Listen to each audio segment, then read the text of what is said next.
kinachokukosesha raha kila siku, hakikisha sana kinachokufanya wewe usiwe na raha kisiwe chengine, ni pesa na maisha mazuri.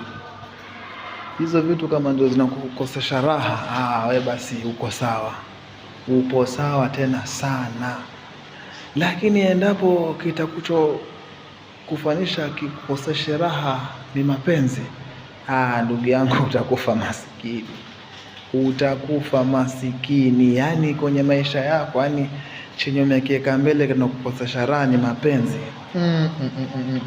Ndugu yangu, wewe haupo. Yani wewe haupo kabisa katika yale mafungu yani ya watafutaji. Haupo. Lakini eti endapo kinachokosesha raha ni pesa, una kazi, una work hard for nothing, man, uko sawa. Upo sawa kabisa. Lakini eti sijui wewe eti ulali, kuna mtu sijui wewe ni ng'ombe tu kawaida wewe.